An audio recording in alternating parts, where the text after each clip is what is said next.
Prentice Hall, in conjunction with Blossom Medical Communications, has produced this video tutor to complement the Fundamentals of Anatomy and Physiology textbook by Frederick Martini, although you'll find it very useful no matter what text you're studying. The concepts you'll learn in the next 75 minutes will also apply to other related courses, like anatomy, physiology, and introductory biology.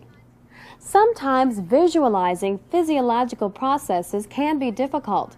The text provides a solid foundation, but couple that with the detailed 3D animation and you're off to a good start. Video footage is implemented to build analogies to further explain each concept. At the beginning of each segment is a list of concepts you should understand before viewing the segment. Also, each segment gives an overview of the major topics to be presented. In order to pace yourself, quizzes called concept checks are added after each section. If you are unable to answer the questions, it may mean that you should rewind this section and view it again. We hope that you'll find the video tutor as an invaluable study tool.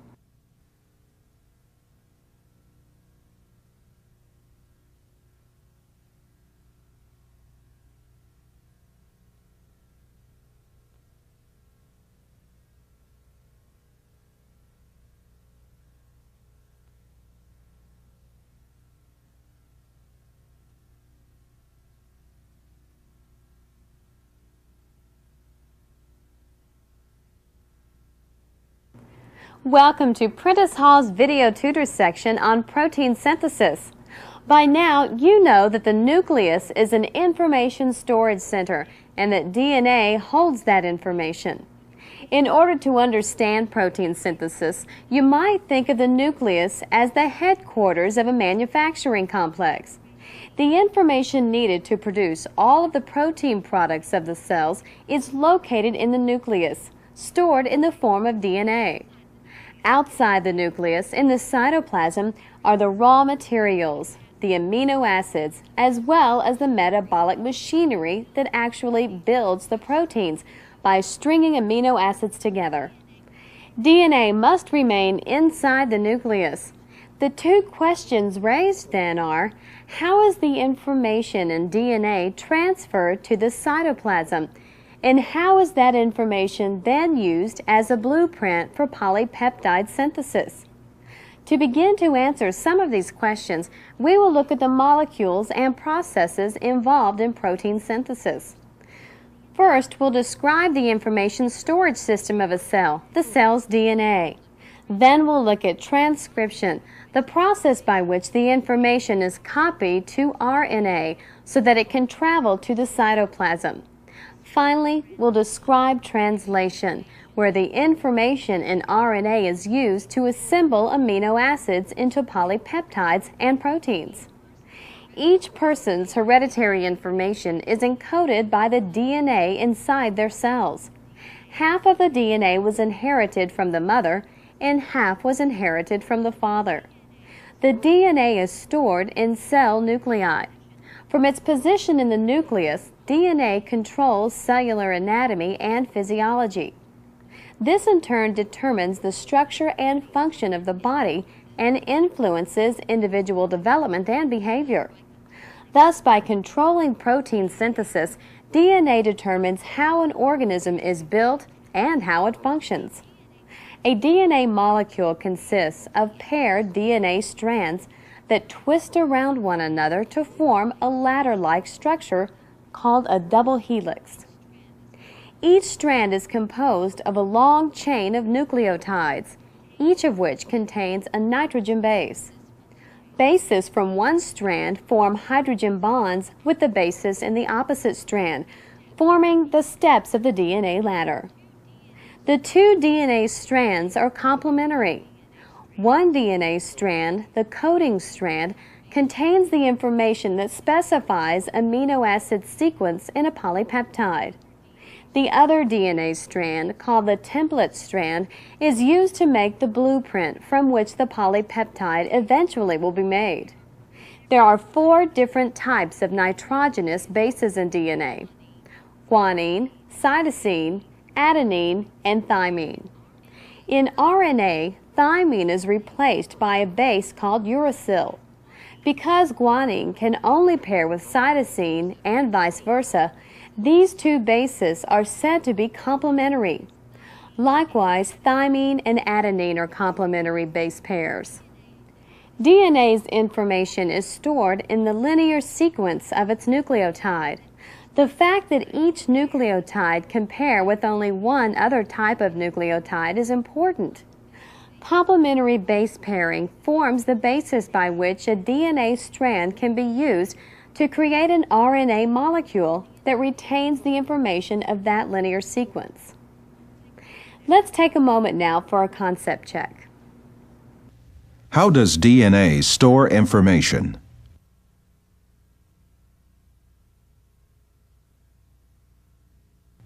What feature of DNA enables its information to be copied?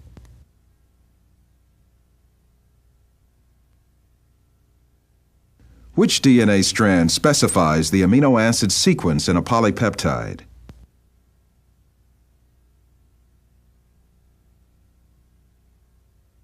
Welcome back. Now that we understand how information is stored in DNA, let's explore how this information is used to make proteins. All the nucleated cells in the body, except for sperm and eggs, have exactly the same DNA. But some cells make hair, while others make eye color. This is because the different cells are using different genes to guide protein synthesis. A gene is a segment of DNA that contains all the information required to make a polypeptide. Each gene contains a specific sequence of nucleotides that determines the order in which amino acids will be linked together to form the polypeptide. As you recall, polypeptides are manufactured in the cytoplasm. Transferring the information in a gene to the site of protein synthesis requires RNA. There are 3 types of RNA in the cell. In order to understand the way in which these 3 types of RNA interact, let's return to our analogy of the cell as a manufacturing plant. To produce your product, you must create a blueprint, gather the raw materials needed, and have the machinery needed to assemble the parts. Each type of RNA does one of these 3 separate jobs. Messenger RNA, or mRNA, is the blueprint for polypeptide synthesis. Along the mRNA strand, each group of 3 consecutive nucleotides, called a codon, specifies a single amino acid. The sequence of codons along the length of the mRNA strand determines the order of amino acids in the new protein. Transfer RNA, or tRNA, brings in the raw materials for protein synthesis by binding to specific amino acids in the cytoplasm and carrying them to the ribosome for the assembly of amino acids into protein. Ribosomes, the protein factories of the cell, are made of 1 light and 1 heavy subunit. Each subunit is made of proteins and ribosomal RNA, or rRNA. The events leading to protein synthesis can be divided into 2 stages: transcription and translation. In transcription, the template strand of DNA is used to make a complementary strand of messenger RNA, which then carries the gene's instructions to the cytoplasm. During translation, ribosomes use the information in the messenger RNA to assemble proteins. Although we will focus here on mRNA when we discuss transcription, you should remember that any RNA, whether it is messenger RNA, transfer RNA, or ribosomal RNA, must be synthesized through transcription of a DNA template. Now let's see how all these nucleic acids interact during transcription and translation. In order to transcribe DNA, the 2 strands of the double helix must first be separated to expose the template strand. Once this occurs, nucleotides already present in the nucleus begin to pair with the exposed bases with the help of an essential enzyme called RNA polymerase. This binding occurs only between complementary bases. Guanine in the DNA template will pair with cytosine in the growing RNA strand. Thymine will pair with adenine, and so on. Remember, however, that RNA incorporates uracil rather than thymine, so for every adenine in the DNA template, a uracil will be added to the RNA. RNA polymerase continues to link nucleotides until the mRNA is complete, after which the mRNA separates from the DNA template and moves out of the nucleus. Once in the cytoplasm, mRNA carries its information to a ribosome. Keep in mind that the ribosomal subunits exist separately in the cytoplasm. Before assembly of a polypeptide can begin, the ribosomal subunits must combine around an mRNA strand. This is a good spot for a concept check. Take a few moments now to answer 4 concept check questions. What are the 2 major processes of protein synthesis?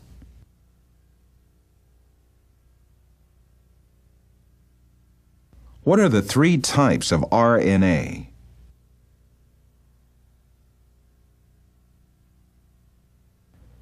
Which type of RNA carries the blueprint for protein synthesis?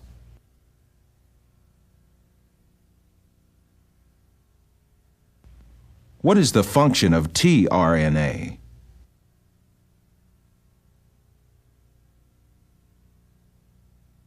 Welcome back. Now that we have learned about transcription, the first major process in protein synthesis, let's move on to see how translation enables our cells to make proteins. Every day our bodies carry out varied tasks such as digesting food, growing fingernails, and making skin cells. These tasks and numerous others require proteins. As you know, the polypeptides that make up a protein are made in the process of translation. Translation occurs on ribosomes and requires the coordinated efforts of messenger RNA, ribosomal RNA, and transfer RNA, as well as numerous proteins. The first step in translation, initiation, begins when an mRNA binds to a free light ribosomal subunit. A transfer RNA molecule then brings the first amino acid to the light subunit of the ribosome. Other protein factors join this assemblage, and then the heavy ribosomal subunit combines to complete initiation. Transfer RNAs continue to bring in amino acids in the order specified by the sequence of nucleotide bases in the mRNA. For each possible triplet combination, there is a specific tRNA that will bind to it. Amino acids floating in the cytoplasm are picked up by tRNA molecules and delivered to the ribosomes. An amino acid attaches to one end of the transfer RNA molecule, while on the other end are 3 exposed bases. Because these bases attach in complementary fashion to the 3 bases in an mRNA codon, this region of the tRNA molecule is called the anticodon. Only a tRNA with a specific anticodon can pick up a specific amino acid. Many types of tRNA molecules exist, and each has a different anticodon to carry one of the 20 different amino acids needed for protein construction. Thus, the sequence of codons in the mRNA strand by binding only complementary tRNA intercodons determines the sequence of amino acids in the newly synthesized polypeptide. In the initiation step, as the first tRNA approaches the ribosome, its anticodon binds to the mRNA codon at the first of 2 binding sites on the light ribosomal subunit. Elongation is the second step in translation. After initiation, a second tRNA attaches to the second mRNA codon, which occupies the other binding site on the light subunit. An enzyme associated with the heavy ribosomal subunit catalyzes the removal of the amino acid from the original tRNA and attaches it to the amino acid on the newly arrived tRNA. In this process, a peptide bond forms between amino acids, creating a dipeptide. The original tRNA detaches from the mRNA and leaves the ribosome, which shifts or translocates 3 bases to the right along the mRNA strand. This brings a new codon to the binding site on the light ribosomal subunit. When a tRNA with the appropriate anticodon binds to this codon, it will deliver the next amino acid to be added to the growing peptide chain. This cycle repeats until polypeptide formation is complete. In the last step of translation, called termination, a stop codon signals termination factors to help cut the polypeptide off the last tRNA and release it from the ribosome.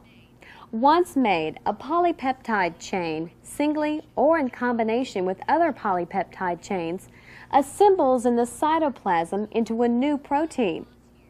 Let's pause here for a final concept check. By what process is a polypeptide made in the cytoplasm of a cell?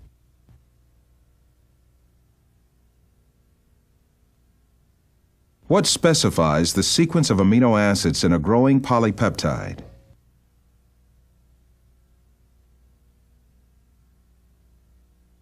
What is the final step in translation?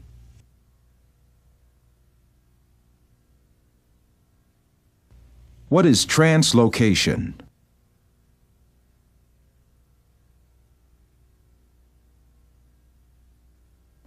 I hope this Prentice Hall video tutor section has helped you understand the components of protein synthesis.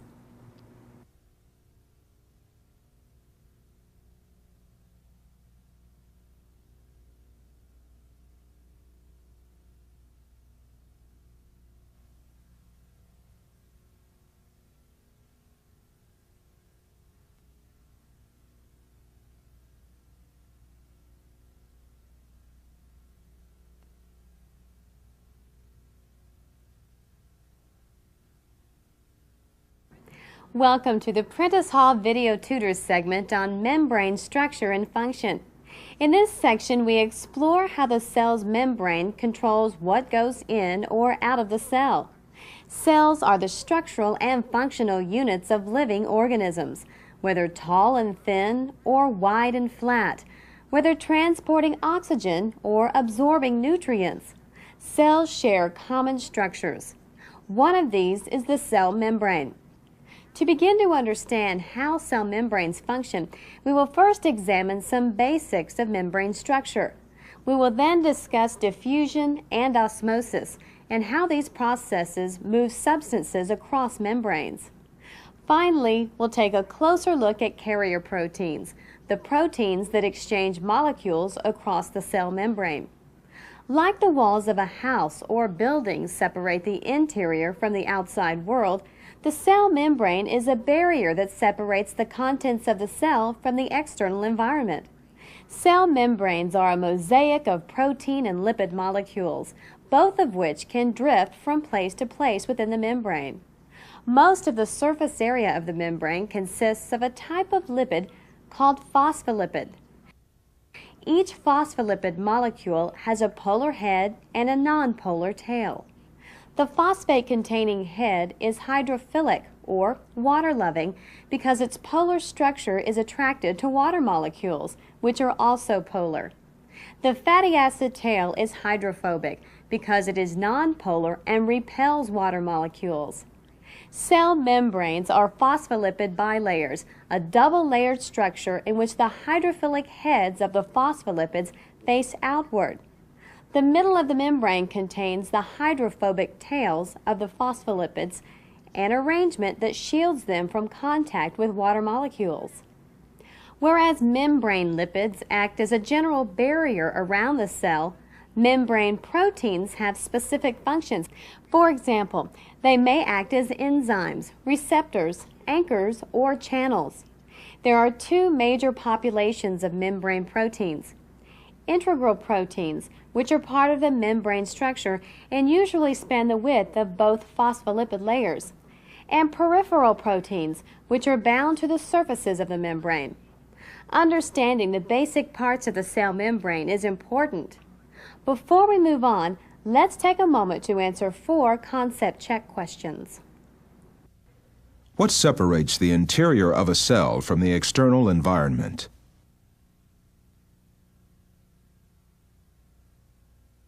What are the major components of a cell membrane?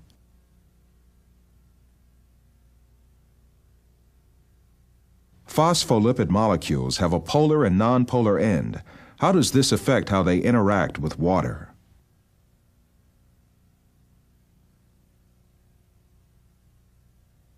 What are some functions of membrane proteins?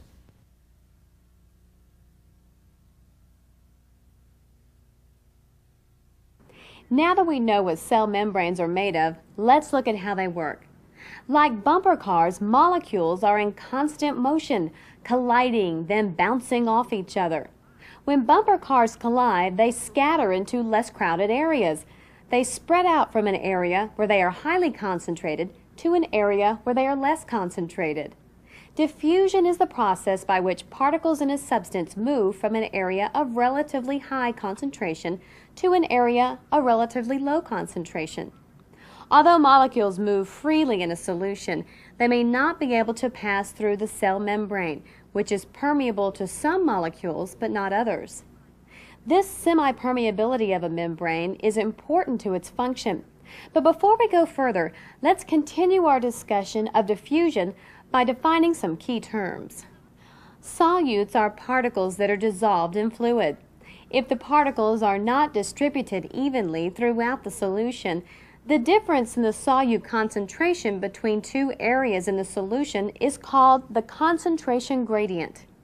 The random movement of particles by diffusion in a solution always causes them to move from an area of higher concentration to one of lower concentration, or down their concentration gradient. As this movement continues, the particles eventually become distributed evenly. In other words, diffusion takes place until the concentration gradient is eliminated. At this point, where there is no net movement of particles in any direction, equilibrium has been reached. Random molecular motion still continues, but the overall distribution of solute remains even and constant. Dropping an ink drop into a container of water demonstrates diffusion. Ink molecules are highly concentrated in a drop, but not elsewhere in the container. The ink molecules in the container behave like bumper cars, randomly colliding with each other and with water molecules. The ink molecules diffuse from the drop where concentration was highest to areas of lower concentration. The ink molecules diffuse until equilibrium is reached and the ink is distributed evenly throughout the container. Here is a schematic look at diffusion of an ink drop. There is net movement of ink molecules from an area of high concentration to one of low concentration. One important point to remember is that diffusion is a transport bargain for cells, since diffusion occurs without any energy input by the cell. An essential feature of cell membranes is that they are selectively permeable, meaning some materials pass through them freely while other materials cannot. Passage may be restricted by a molecule's size, shape, and/or electrical charge. For example, fat-soluble molecules such as steroids, alcohols, and some vitamins can dissolve in the lipid portion of the membrane, which is how they diffuse into and out of the cell. Water-soluble molecules, however, cannot pass through the hydrophobic middle portion of the phospholipid bilayer. Instead, they must diffuse through the membrane channels. Even then, only ions or very small molecules can fit through such channels. The channels formed by membrane proteins are like doorways through which molecules enter and leave cells. Membrane channels, like doorways, come in several types. Some doorways have no doors, so they are always open. Membrane channels that are always open are called leak channels. Some doors open and close. Channels that open and close are called gated channels. Other doors allow movement in and out at the same time, exchanging someone going in for someone going out. Membrane proteins that do this are called carrier proteins. Only solutes of a particular type can pass through a given channel, As with all diffusion, when molecules flow down their concentration gradients freely across the membrane, the cell does not have to expend energy. Take a moment now to answer a few concept check questions. What is meant by selectively permeable?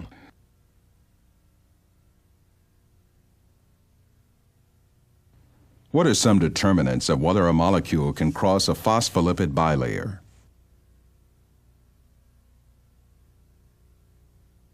How much cellular energy is required for a cell to gain or lose substances through diffusion?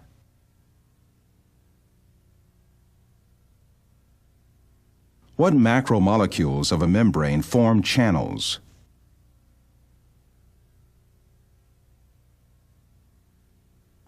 Welcome back. Now that we've looked at diffusion of solutes, let's take the time to look at diffusion of water across a membrane, a process called osmosis. Like other molecules, water molecules move from an area of high concentration to an area of lower concentration. Osmosis occurs when water diffuses across a membrane that is freely permeable to water but not to solutes. In this container, two solutions are separated by a membrane permeable only to water. The concentration of the large yellow solute molecules is higher in solution B than it is in solution A because there are fewer solute molecules in solution A. The inverse is true of the water. The concentration of water molecules, represented by small blue spheres, is higher in A than in B. The way in which water will behave in this example is similar to how osmosis occurs in cells. The solute molecules are too large to pass through the pores of the membrane. However, water molecules freely move across the membrane. Water molecules move down their concentration gradient, moving across the membrane from the side with the higher water concentration to the side with the lower water concentration. This increases the volume of B. Water movement continues until the solute concentration on both sides of the membrane is equal. For our discussion, we are ignoring the counteracting effect of the weight of the column of water. Osmosis across the cell membrane depends on the tonicity of the cell's environment. Tonicity is the term used to describe what effect a given solution will have on the tension of a cell membrane placed in that solution. Tonicity depends on the difference between the solute concentration on the inside of the cell versus the outside. Fluid that normally surrounds cells is isotonic. Iso means equal, and when the concentration of solutes is equal on both sides of the cell membrane, no net movement of water occurs into or out of the cell. Hypo means below, and a hypotonic solution is one that has a lower solute concentration than the cell. Consequently, a solution that is hypotonic will force water across the cell membrane into the cell. The cell swells and eventually may burst or lyse. Hyper means above, and a hypertonic solution is one that has a higher solute concentration than the cell. Consequently, an extracellular solution that is hypertonic will force water to move out of the cell, causing the cell to shrivel or crenate. Are you ready for another concept check? Take a moment to answer the following three questions. What is osmosis? What is an isotonic solution?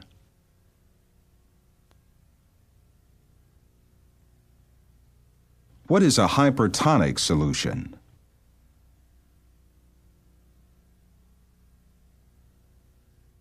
Welcome back. Let's now take a look at how some other molecules cross the cell membrane. Most molecules needed by our cells are not lipid soluble, and they are too large to pass through membrane channels. Instead, carrier proteins pick up molecules on one side of the membrane and release them on the other side. Each carrier protein transports only specific molecules or ions across the membrane. In facilitated diffusion, movement is down the concentration gradient and requires no energy expenditure by the cell. Most sugars, as well as all amino acids and nucleotides, are moved into cells by facilitated diffusion. Despite the assistance of the carrier protein, this movement occurs through diffusion down a concentration gradient and is considered passive transport, since no energy is expended by the cell. Movement against a concentration gradient, however, costs the cell energy in the form of ATP. This process is called active transport. A carrier protein, such as the sodium-potassium exchange pump, uses energy to move ions across the cell membrane against their concentration gradient. In this example, ATP's energy is harnessed to move sodium ion out of the cell and potassium ions into the cytoplasm. This is the pump that maintains the differences in sodium and potassium ion concentrations between intra and extracellular fluid. What does a carrier protein do?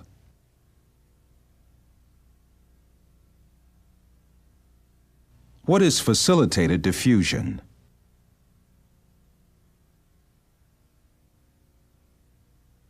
Does facilitated diffusion require ATP?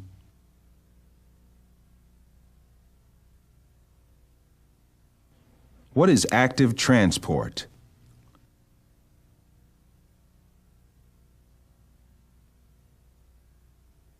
This concludes our section on the cell membrane. Next time you look at a doorway, think of the proteins that continuously transport molecules and ions into and out of your cells.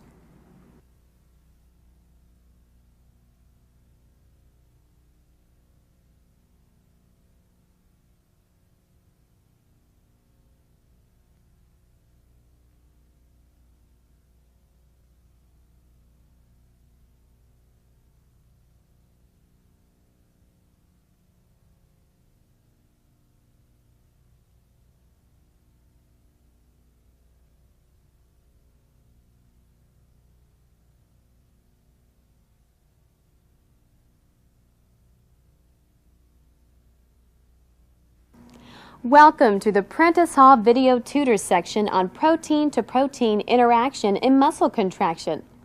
The activity of skeletal muscle tissue allows us to move our bodies. Without functioning muscle tissue, we would be unable to sit, stand, walk, speak, or participate in other usual daily activities. How do muscles move our joints? What happens in muscle tissue when our nerves signal it to contract? To begin to answer questions like these, we will look at skeletal muscle in 4 ways. We will describe the anatomical organization of skeletal muscle tissue. Then we'll examine the structure of a sarcomere, the repeating functional unit in myofibrils. Next, we will look at the link between action potential and muscle contraction, called excitation-contraction coupling. Finally, we will explain what happens during a contraction cycle. Skeletal muscles are surrounded by a layer of collagen fibers, the epimysium, which separates the muscle from neighboring bones and other tissues. Fascicles of the muscle are surrounded by another membrane, the perimysium, through which pass blood vessels which transport nutrients and waste products to and from the muscle, and nerves that provide the signal for contraction. Each fascicle contains numerous long, multinucleated muscle cells called fibers, and each muscle fiber contains numerous long cylindrical structures called myofibrils. Adjacent skeletal muscle fibers within the fascicles are bound together by delicate endomysium. An individual muscle fiber is surrounded by a specialized cell membrane called the sarcolemma. Invaginations of the sarcolemma form transverse or T-tubules that penetrate into the cell and encircle every myofibril. Also surrounding the myofibrils are the membranes of the sarcoplasmic reticulum, shown here in blue. The sarcoplasmic reticulum is an internal membrane network similar to the endoplasmic reticulum of other cells. Near the T-tubules, the sarcoplasmic reticulum expands into blind end chambers called terminal cisternae. The association of a T-tubule with 2 terminal cisternae is called a triad. Before going ahead, let's take a moment to review what we've just learned about the organization of muscle tissue. What is a fascicle?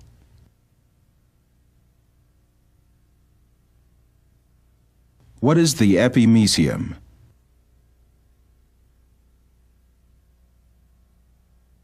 What is the sarcolemma?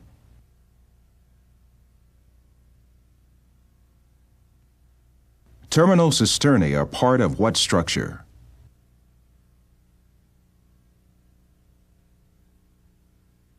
Welcome back. We'll now take a close look at the structure of the sarcomere. Remember that each muscle fiber contains hundreds of cylindrical structures called myofibrils. The ends of each myofibril are attached to the sarcolemma of the muscle fiber. Thus, when myofibrils contract, muscle fibers shorten. A myofibril consists of a linear chain of sarcomeres. Sarcomeres are the smallest functional unit of a muscle fiber. They are composed of precisely organized proteins referred to as thick filaments and thin filaments. When these filaments slide past each other, the sarcomere contracts. Z-lines mark the boundaries between adjacent sarcomeres. Within a sarcomere, thick filaments are found in the A band. Thin filaments extend through the I band and into the adjacent zones of thick and thin filament overlap. The thick and thin filaments must slide past one another in order to make the sarcomere contract. Let's look more closely now at these filaments to see how the sliding is accomplished. Thick filaments are made of the protein myosin. Thin filaments contain the proteins actin, tropomyosin, and troponin. G-actin, here shown as red spheres, is globular actin. Each G-actin molecule has an active site that combines to the myosin of the thick filament. G-actin is strung together to make a twisted strand called F-actin. Tropomyosin molecules are positioned so that each covers 7 active sites along an F-actin strand.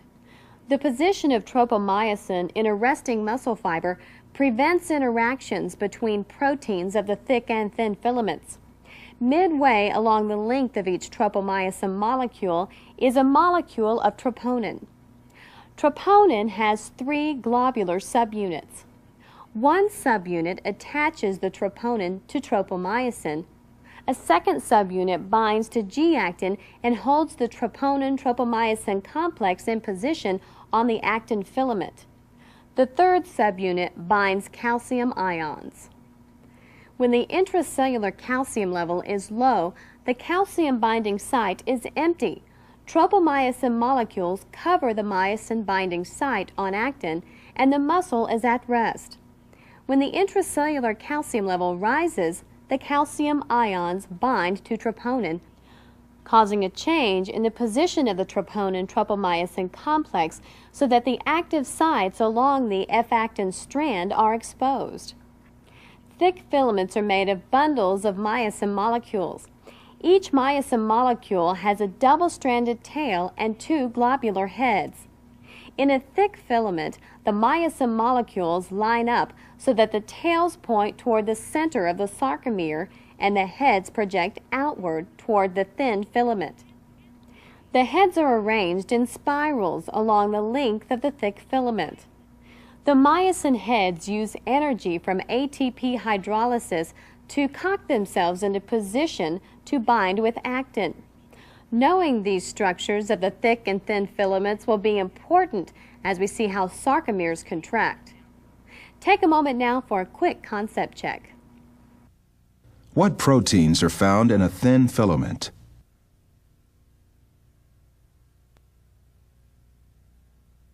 The thick filament is made of what protein?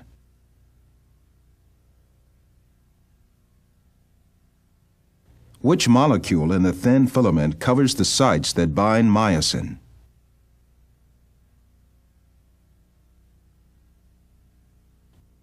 The binding of what ion causes a change in the positions of thin filament proteins?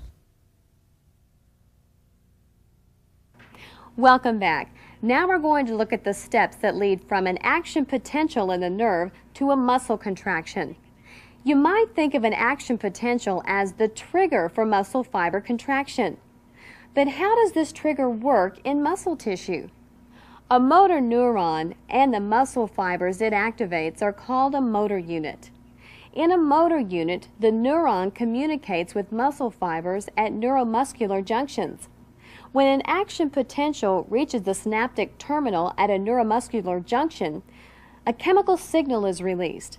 The chemical diffuses to the sarcolemma of the muscle fiber and changes the permeability of the sarcolemma to sodium ions.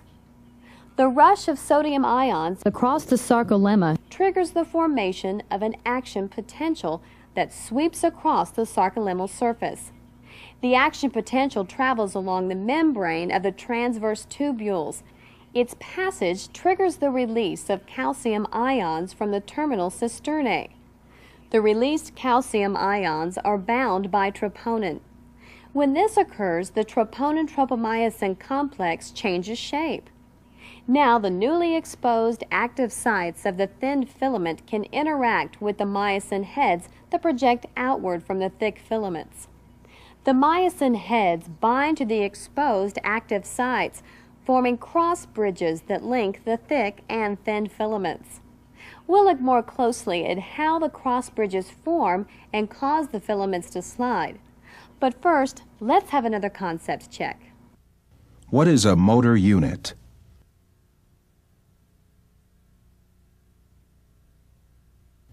What is the name of the junction between a muscle cell and a neuron?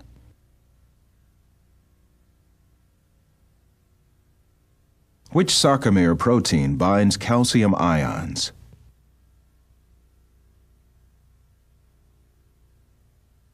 What organelle releases the calcium?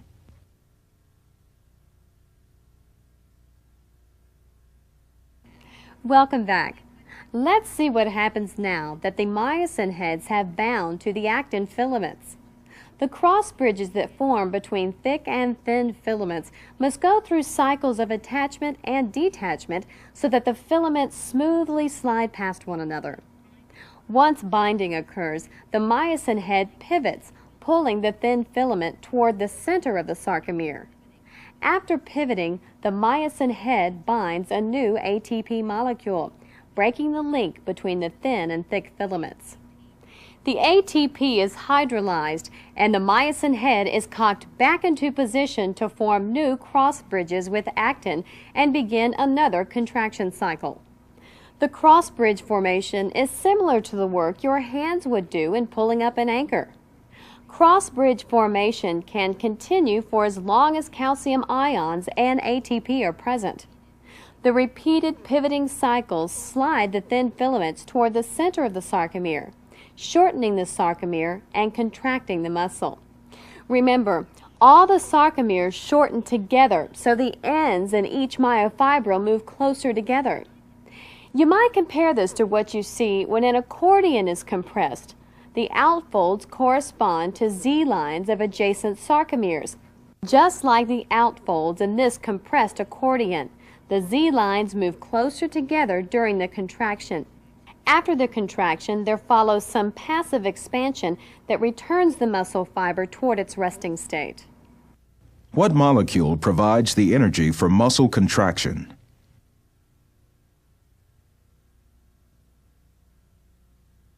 Do sarcomeres lengthen or shorten during contraction?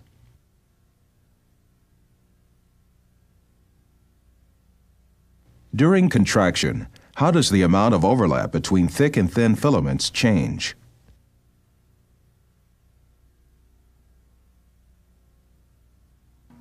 As we have now seen, all of our activities that use skeletal muscles depend upon the amazing organization and function of the sarcomere.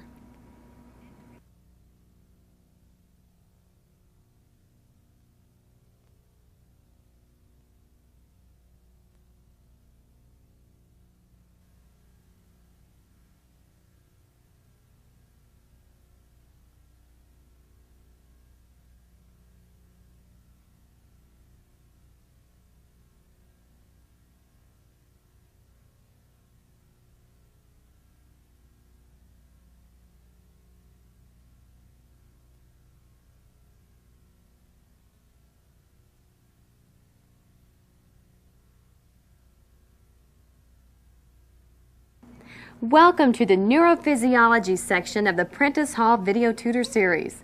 If you've ever been on a crowded committee where many people are trying to make their ideas heard at once, it may seem remarkable that any one person hears or makes sense of what anyone else is trying to communicate, let alone collate all that information and make a decision.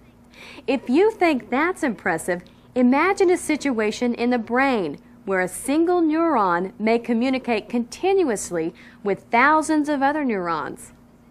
How is information transferred from one neuron to another in the brain? To begin to answer this question, this video tutor segment will cover several aspects of neurophysiology. First, we'll start with a look at the structure of a neuron. Then we'll define transmembrane potential and examine how neurons maintain theirs. Next, we'll look at how the movement of ions across the cell membrane affects the transmembrane potential.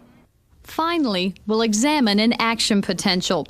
We'll see how it is propagated along the membrane of a single neuron and how a stimulus is transmitted to another neuron across the synapse. Neurons are the specialized cells that control and monitor body activities and physiological functions. They sense changing conditions, process sensory input, and direct the body's responses. Neurons come in many different shapes and sizes, but for all of them, the cell body, also called the soma, contains the nucleus and most of the other organelles. Extending from the soma are branch projections called dendrites. Their job is to receive information from the extracellular environment, from other neurons, or from other specialized cells. A typical neuron also has a long process called an axon that carries information that will be relayed to another neuron or a different cell type. The axon ends in fine extensions called telodendria, each of which has an expanded synaptic terminal at its tip. A synaptic knob, shown here, is one type of synaptic terminal. Inside each synaptic knob are synaptic vesicles containing chemical neurotransmitters that, when released from the synaptic knob, affect the transmembrane potential of another cell. How well do you know the structure of neurons? Take a few moments now to assess your understanding by answering 4 concept check questions. What is another name for the cell body of a neuron?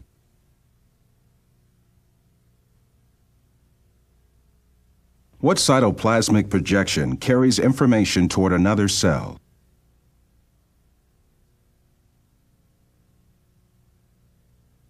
Which cytoplasmic projections of a neuron receive information from other neurons?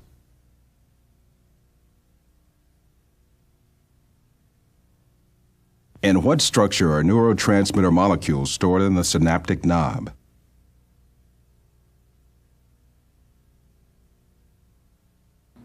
Let's move on now for a look at transmembrane potentials.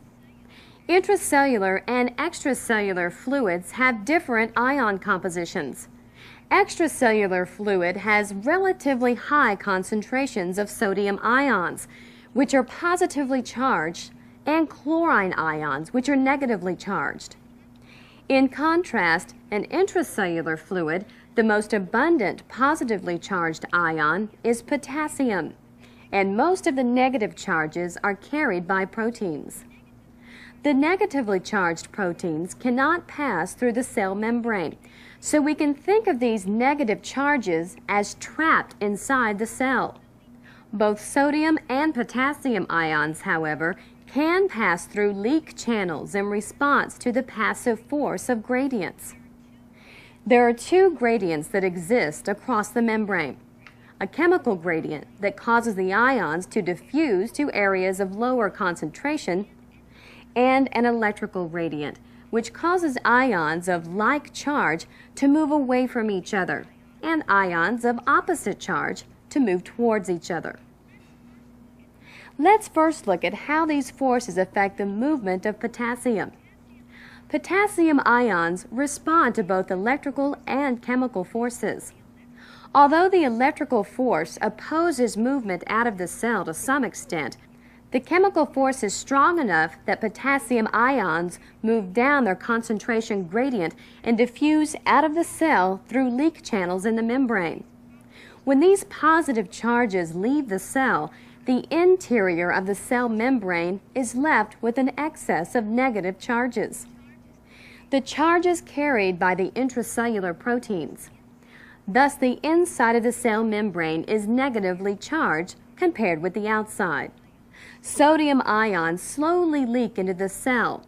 They follow both chemical and electrical gradients and enter the cell.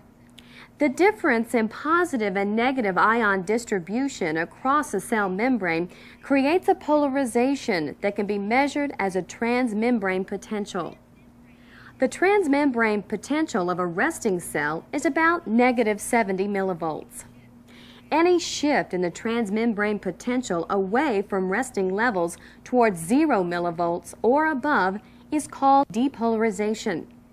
At the normal resting membrane potential, 3 sodium ions diffuse into the cytoplasm for every 2 potassium ions that diffuse out of the cell. The sodium-potassium exchange pump counteracts these movements. For each molecule of ATP expended by the cell, this exchange pump ejects 3 sodium ions and reclaims 2 potassium ions. In this way, the sodium-potassium exchange pump maintains the transmembrane potential and stabilizes the ion composition of the intracellular fluid. Let's stop here for a quick concept check. At rest, is the interior of a neuron negatively or positively charged relative to the exterior?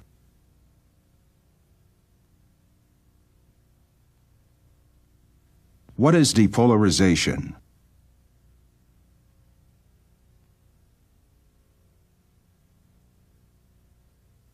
What 2 forces contribute to ion movement across the membrane? What ion is brought into the cell by the sodium-potassium exchange pump?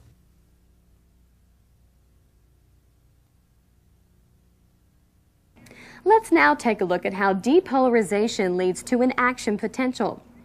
If the trigger of a gun is pulled just a small amount, the gun will not fire. For the gun to fire, the trigger must be pulled past a certain point. Similarly, the cell membrane of a neuron can depolarize a little without anything happening. However, once the neuron depolarizes past a level known as the threshold, an action potential is generated. Action potentials are depolarizations that start at the initial segment of an axon and are propagated toward the synaptic terminals.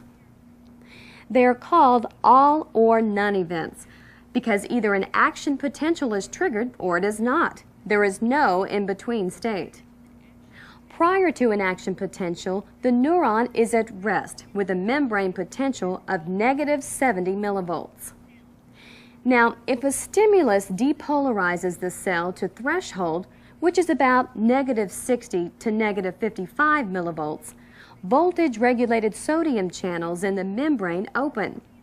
The sodium ions that rush across the cell membrane change the transmembrane potential rapidly from threshold towards 0 millivolts, where positive and negative charges are in balance. It then continues toward a positive potential, where positive charges outnumber negative charges on the inside of the cell membrane. When the transmembrane potential reaches positive 30 millivolts, the sodium channels close. The voltage-regulated potassium channels, now fully open, then allow potassium ions to flow out of the cell, a movement driven by both chemical and electrical gradients. As these positively charged potassium ions leave the cell, the transmembrane potential returns toward resting levels. The potassium channels begin to close when the resting potential is reached and finish closing shortly thereafter. During the absolute refractory period, the membrane cannot generate an additional action potential no matter how strong the stimulus is. This occurs while the voltage-regulated sodium channels are open and when they are closed and inactivated. The absolute refractory period typically extends until a transmembrane potential repolarizes to near threshold levels. During the relative refractory period, which occurs while the voltage-regulated potassium channels are open, another action potential can be generated, but only by larger than normal stimuli.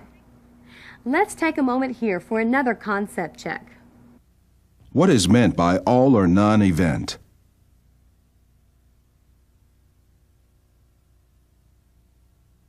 What happens to sodium channels when the transmembrane potential reaches positive 30 millivolts?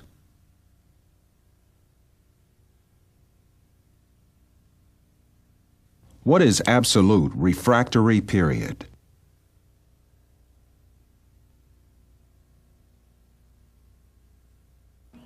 Now that we've seen how an action potential is generated across the neuron membrane, let's see how that action potential is transferred along the axon and eventually to other cells.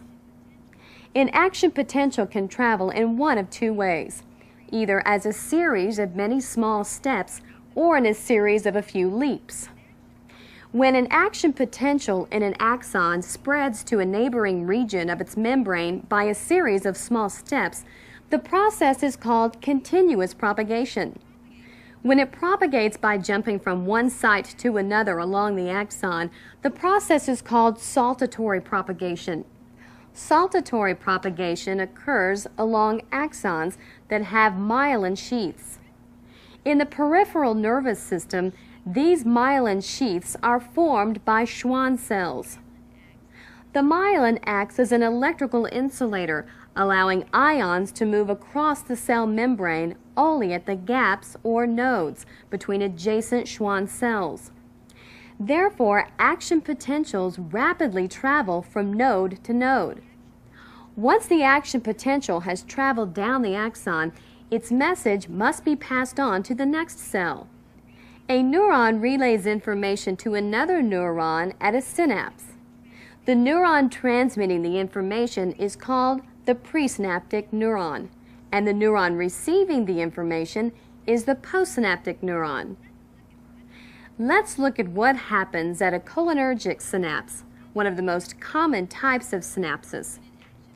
When an action potential arrives at the synaptic knob of the presynaptic neuron, voltage-regulated calcium gates open. Calcium ions enter and bind to synaptic vesicles. This leads to exocytosis, which releases the neurotransmitter acetylcholine from the synaptic vesicles into the synaptic cleft. Acetylcholine molecules then diffuse across the synaptic cleft and bind to ACH receptors in the membrane of the postsynaptic neuron. The binding opens ion channels and the membrane depolarizes. If this depolarization brings the initial segment of the postsynaptic neuron to threshold, it will result in an action potential. The depolarization of the postsynaptic membrane is short-lived because acetylcholinesterase rapidly breaks down the ACH in the synaptic cleft. What does threshold potential mean?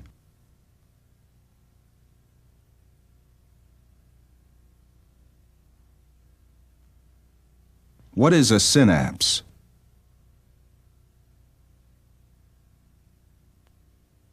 What type of ion channels in the initial segment open when threshold is reached?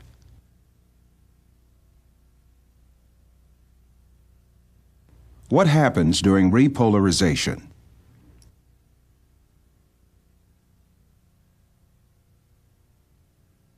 Now, the next time you communicate with your friends, think of how all the neurons in your brain communicate with each other.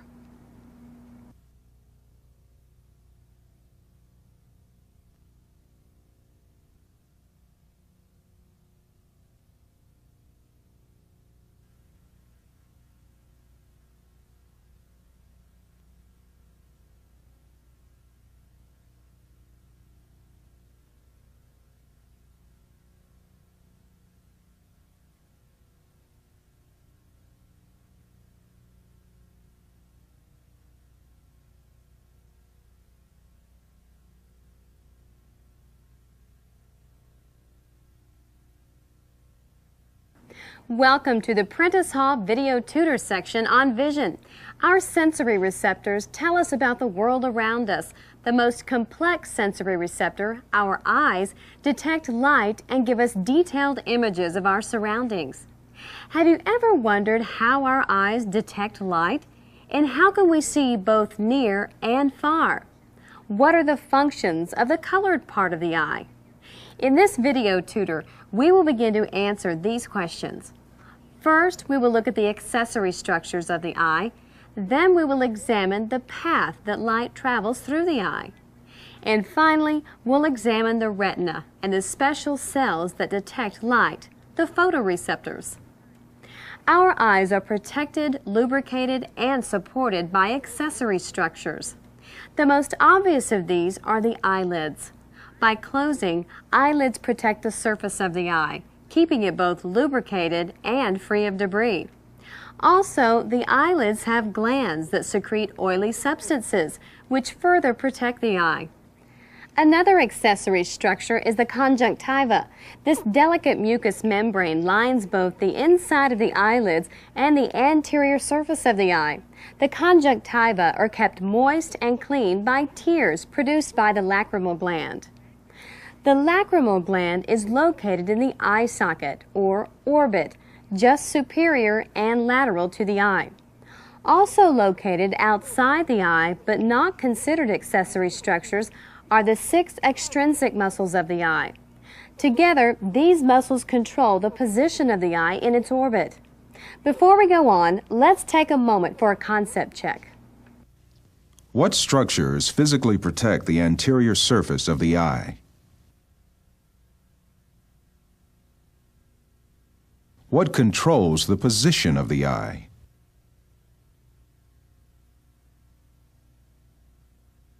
What is the conjunctiva?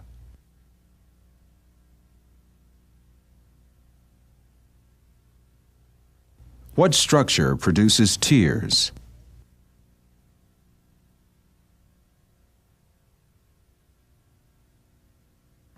Welcome back.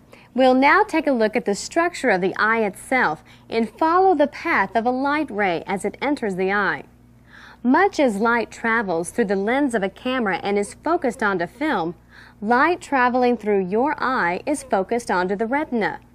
Also, like a camera, your eye adjusts the amount of light that enters it.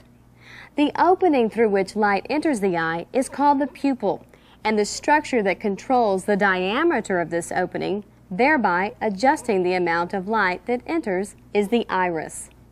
The outermost layer of the eyeball is called the fibrous tunic. This tunic is made of dense avascular connective tissue that is divided into 2 parts, the sclera and the cornea. The sclera is the white part of the eye. It provides mechanical support, helping the eye keep its shape. It also provides a place of attachment for the extrinsic eye muscles. Anteriorly, the sclera is continuous with the cornea. As light enters the transparent cornea, the cornea bends the light rays. This is the first step in the focusing process, which projects a coherent image onto the retina. Light passing through the cornea enters the anterior chamber of the eye.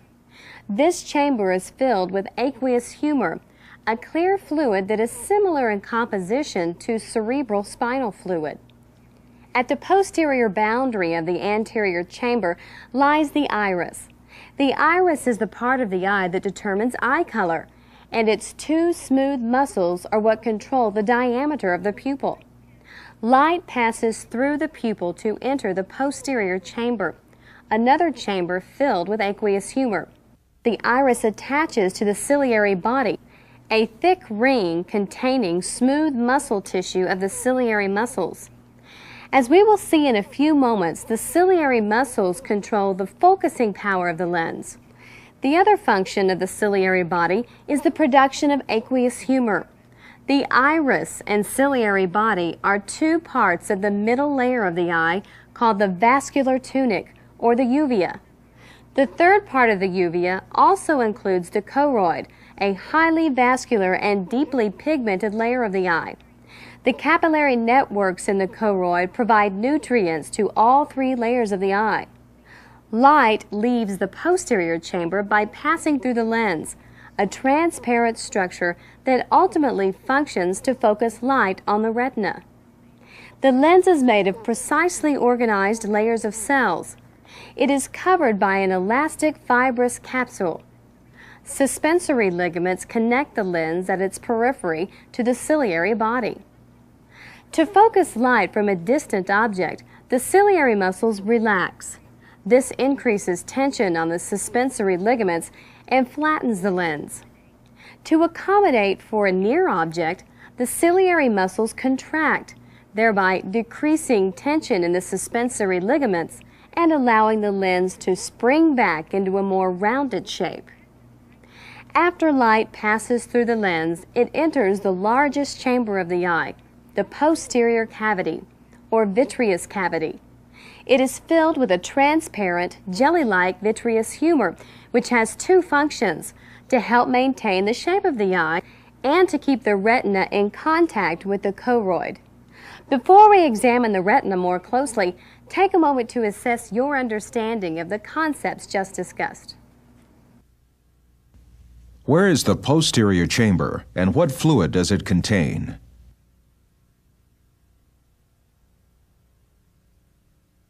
What is the function of the vitreous humor?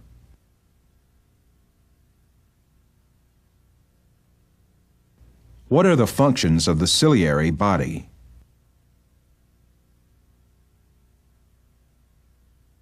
What is the function of the iris?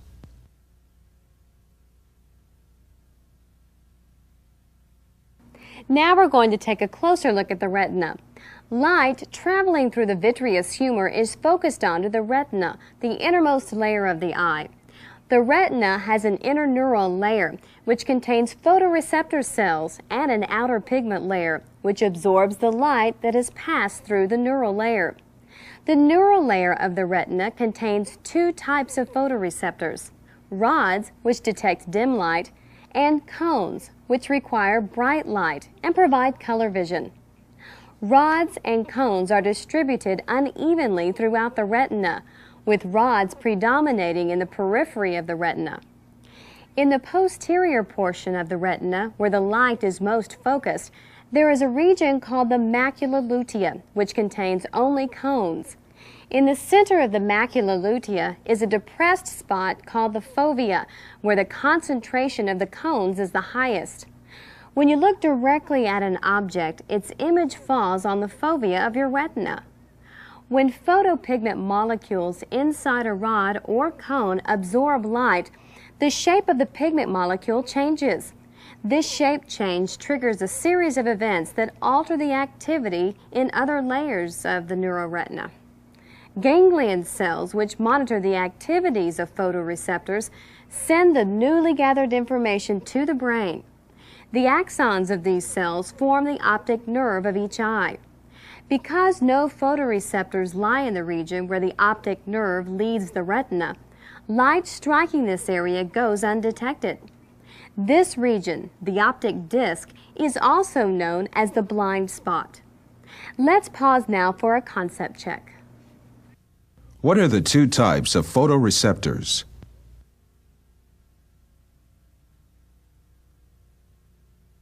Which photoreceptor allows us to see in a dimly lit room?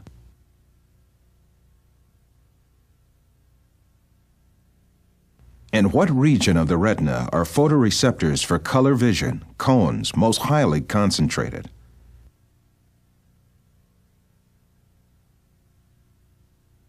What happens to a photopigment molecule that absorbs light?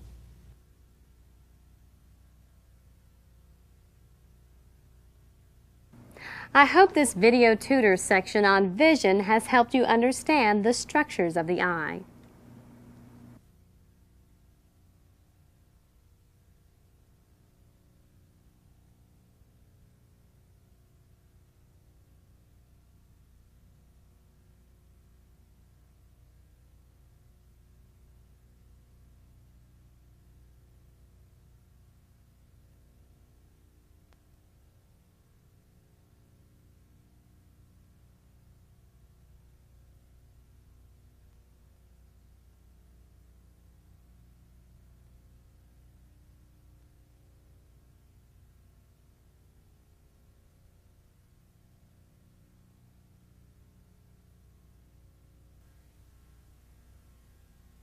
Welcome to the Prentice Hall Video Tutor section on hearing and balance.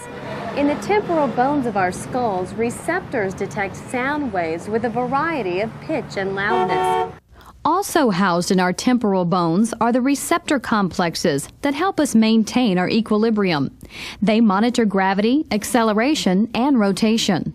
How do ears detect different sounds? How does the body know when it has lost its balance?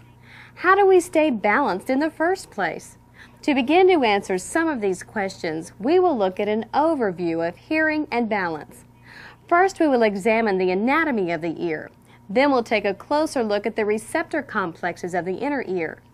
Then we'll describe the physiology of hearing and explain how our ears detect changes in equilibrium.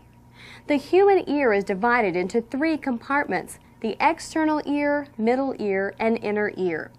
The external ear is the auricle, or pinna, a cartilage-supported fleshy flap that helps to funnel sound waves into the external auditory canal.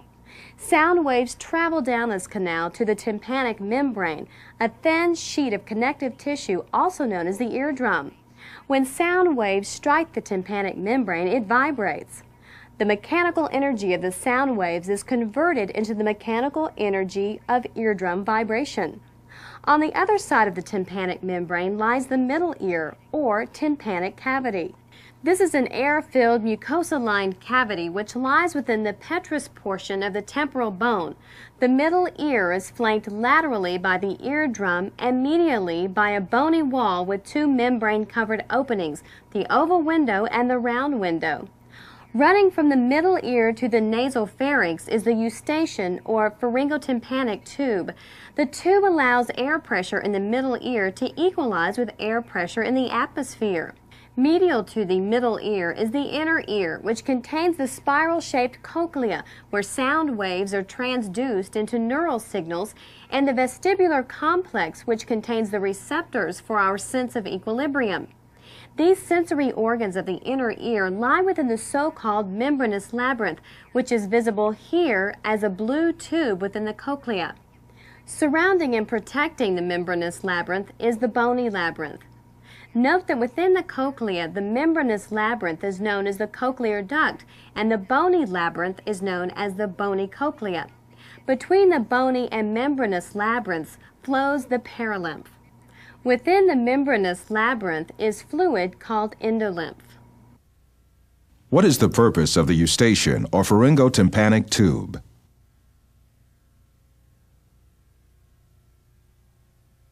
In what structure are sound waves transduced into neural signals responsible for hearing?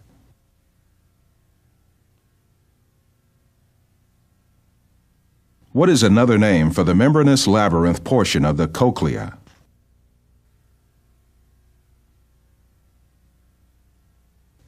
What is the name of the fluid within the membranous labyrinth?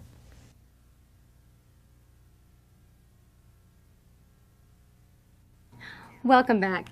Let's see now what happens when sound waves arrive at the eardrum or tympanic membrane, causing it to vibrate. When the tympanic membrane vibrates, the chain of 3 tiny middle ear bones moves: the malleus, incus, and stapes, or hammer, anvil, and stirrup. Together are called the auditory ossicles.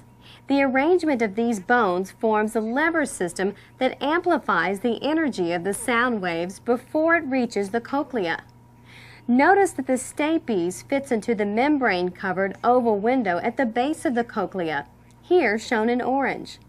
Within the bony cochlea is the cochlear duct, here in blue. Alongside the cochlear duct are the vestibular duct and the tympanic duct. When the stapes pushes against the oval window, pressure waves in the perilymph travel up the spiral through the vestibular duct and back down in the tympanic duct. Pressure is relieved when the wave reaches the round window. Now let's look at a cross-section of cochlear duct and see what happens to the specialized receptor cells in it as they are struck by the pressure waves in the perilymph.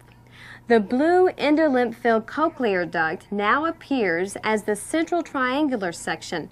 The vestibular duct and tympanic ducts, both containing perilymph, are on either side of it. Sitting on the basilar membrane of the cochlear duct are hair cells of the organ of Corti. Above the hair cells is the tectorial membrane. When the basilar membrane is moved by pressure waves in the perilymph, hair cells are pressed against the tectorial membrane and their stereocilia are distorted. The distortion generates a signal that travels through the cochlear branch of the vestibulocochlear nerve to the brain, where the signal is ultimately interpreted as a sound. Stop and assess your understanding of the concepts just presented by answering the following 3 concept check questions. What is the name of the cochlear structure in which receptor hair cells for hearing are located?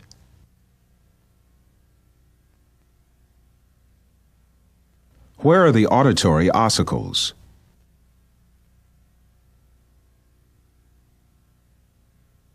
Which membrane is distorted by pressure waves in the vestibular duct?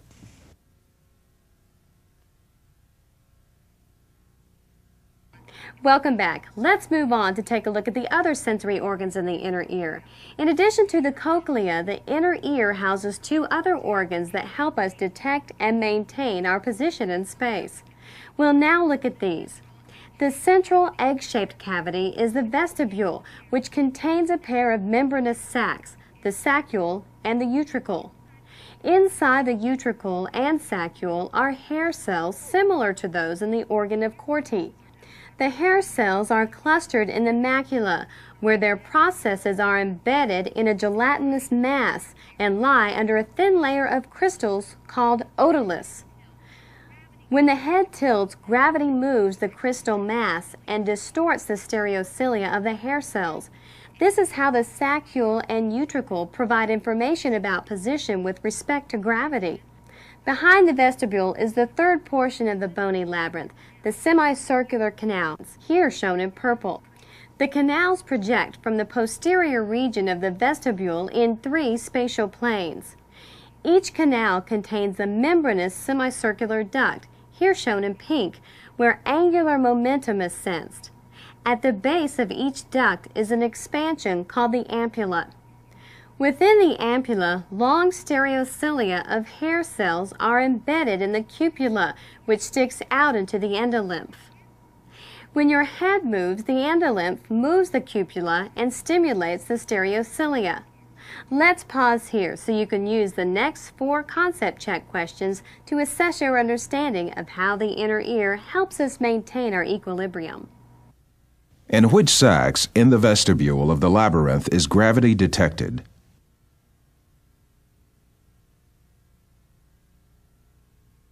What fluid is in the semicircular ducts?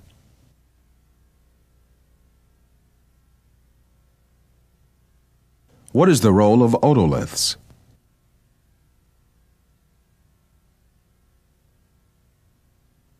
Where are the hair cells of the semicircular canals located?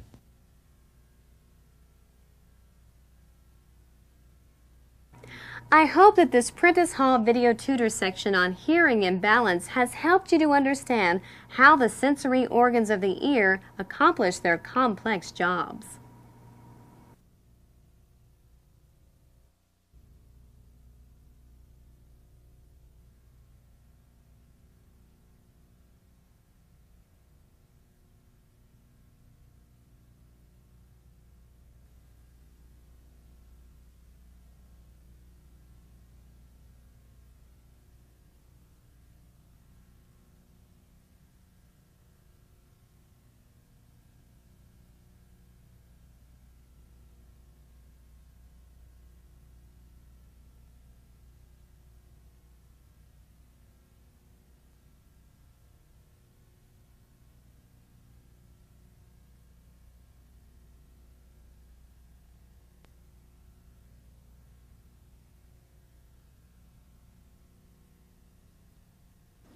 Welcome to Prentice Hall's video tutor section on the heart. Usually, you are unaware of the constant pumping of your heart. During vigorous exercise, however, you can feel your heart pounding in your chest, and you might wonder, how does the heart work? How does the heart work? How does it move blood through the body? What makes it speed up or slow down? To begin to answer some of these questions, we will consider the heart in 4 ways. First, we'll examine the external and internal anatomy of the heart. Next, we'll describe the structure and function of heart valves and how they maintain the unidirectional flow of blood. We'll then look at the conduction system of the heart. And finally, we'll explain the events of the cardiac cycle. The heart is a muscular pump that works continuously to circulate blood through the cardiovascular system. Blood carries oxygen, nutrients, hormones, waste, and other substances to and from cells of the body. The heart pumps our 5 liters of blood through the body nearly 1,400 times per day, every day of our lives.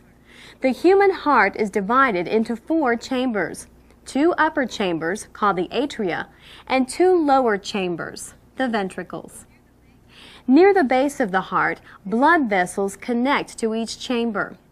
Blood enters the heart through the large veins, which empty into the thin-walled atria.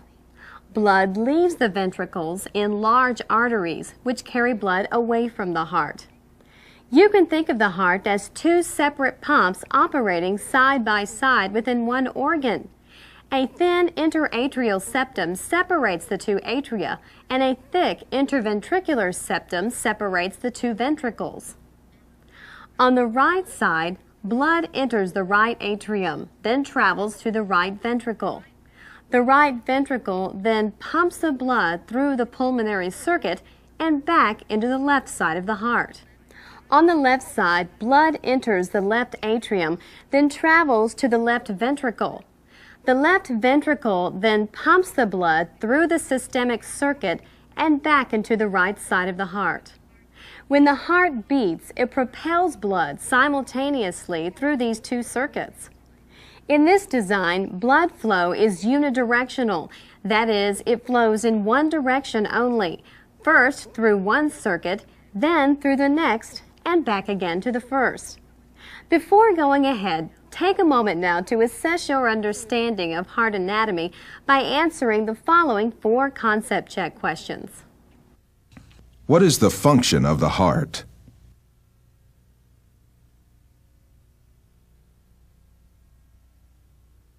What is the name of the upper chambers of the heart?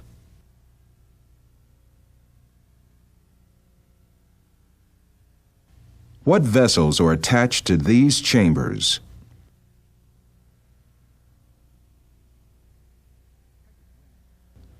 What vessels carry blood away from the heart?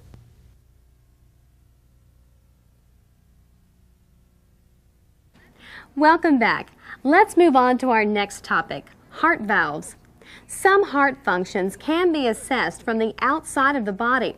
For example, the loudest heart sounds heard during a physical examination are the sounds of heart valves closing. There are 4 valves of the heart, 1 in each chamber. Located at the point where blood leaves the chamber, each is a membranous flap that serves to prevent backflow of blood. Valves are thus essential in keeping blood flow unidirectional through the heart.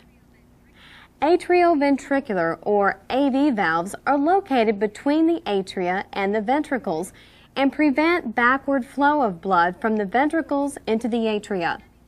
Semilunar valves are located at the point where blood leaves the ventricles, preventing backflow of blood into these chambers.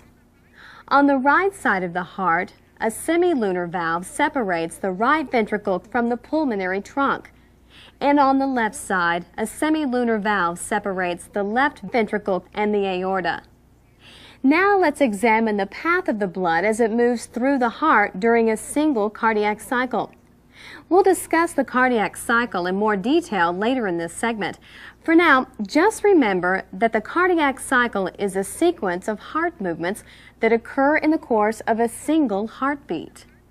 When the heart beats, oxygen-poor blood enters the right atrium through the superior and inferior vena cava and the coronary sinus. Blood flows from the right atrium into the right ventricle through the open right AV valve, or tricuspid valve.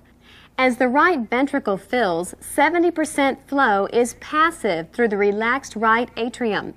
When the right atrium contracts, it completes ventricular filling by pushing in the last 30%. Now, when the right ventricle contracts, the tricuspid valve is pushed closed and it prevents backflow of blood into the right atrium. As contraction continues, pressure on blood inside the ventricle rises until the pulmonary semilunar valve is forced open. Blood is propelled into the pulmonary trunk and toward the gas exchange surfaces of the lungs, where oxygen is picked up and carbon dioxide is discharged. The pumping of the right ventricle also forces oxygen-rich blood in the capillaries of the pulmonary circuit toward the left side of the heart within the pulmonary veins. These veins empty into the left atrium. From the left atrium, blood flows into the left ventricle through the open left AV valve, the bicuspid valve.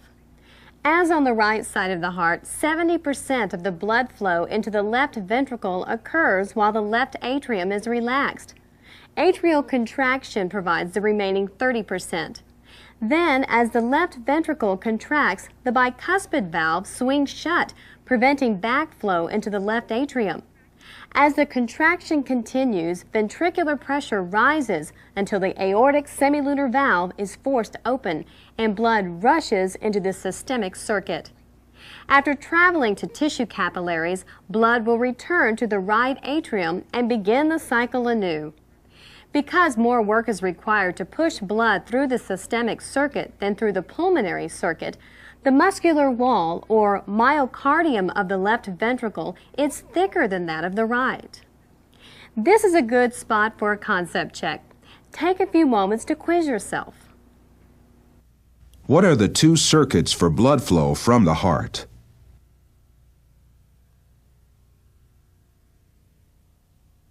What are valves?